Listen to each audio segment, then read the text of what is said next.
Hello,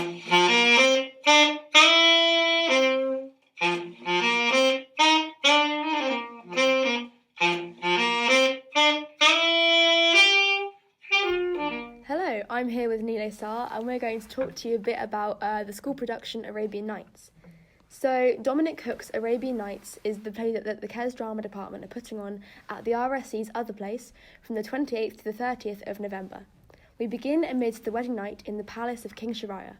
By morning, the new Queen Shahrazad is to be put to death, like 1,000 young brides before her. But we learn that she has one gift that might save her, the gift of storytelling.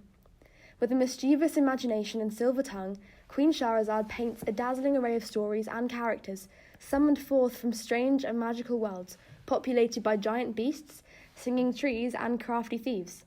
As we're absorbed into the world of Arabian Nights, we discover whether the power of storytelling is enough to save this young girl's life.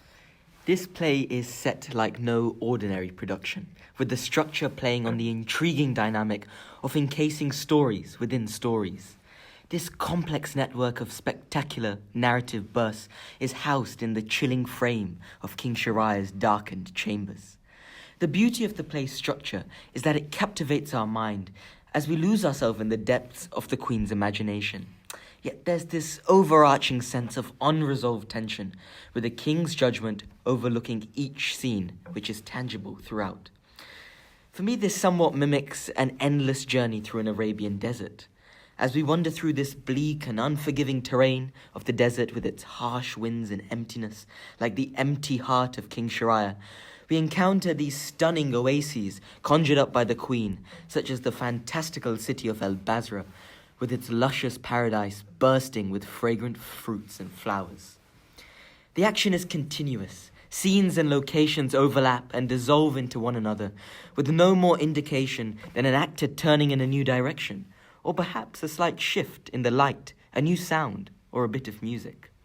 Underlying linguistic echoes in phrase or imagery, such as "he who is silent is safe," or "very well then, listen," woven throughout characters within stories, forms this delicately knit tapestry or quilt of patchworked tales.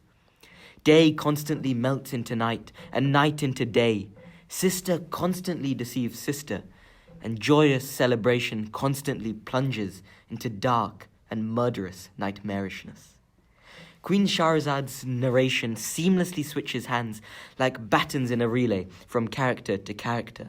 Mood, light, and action is fluid and flexible within this beguiling narrative, as demonstrated in the story of the wife who couldn't eat. So now Amelie will read a short little extract about a husband and his investigations into a suspicious wife that is refusing to eat. My politeness and patience fell on deaf ears. The following night, at supper, she did exactly the same thing, and the next night, and the next. I knew it was impossible for anyone to live on so little food, so I decided to get to the bottom of this mystery. One night, when Amina thought me fast asleep, she slithered softly out of bed. I pretended to keep my eyes shut, but secretly was watching her like a hungry hawk. The moment she turned her back, I got up and put on my robe. I ran down to the front door and followed her by the eerie light of the moon to a nearby graveyard. I hid behind a wall and peeked over, and I saw Amina with a ghoul. I watched with horror as they dug up a body that had been buried that day, cut the flesh into several pieces and ate it up, slavering and slobbering over their sickening feast in a way that makes me shudder to think about. As they were filling up the grave with dirt, I hurried home, taking care to leave the door as I found it. The next day at dinner, she started to eat in her usual way. Murky stuff there, and what follows is this really nightmarish scene, and the lighting, the movement, the dance all amalgamates to create this beautiful image.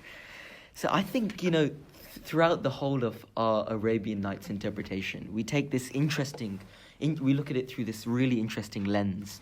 Our adaptation somewhat exploits our short-sighted and idealistic Western vision of Arabia, the Arabia we see in those stunning Disney movies. As Sindbad, for example, describes in rich prose a shaded spot by a fine merchant's house. A cool and fragrant breeze blows through the doorway, and from within floats the sweet strains of a Comanche. So the production identifies these recognizable images of Arabia that audience members may relate to, such as the shade of palm trees and fragrant breezes. But then it elevates and enhances and entices us by layering upon a magical aura, such that the strains of Kamanja we smell now seem absurdly conceivable within our minds. Thus, the play thrives in its insatiable essence of igniting imaginations through profoundly distant yet meaningful stories. Coarse and miraculous are able to coexist. We hope this insight into the world of Arabian Nights compels you to come and see our show, which is on next week. Tickets are available through the RSC box office for the 28th to the 30th of November 2019. We hope to see you there. Thank you. Bye.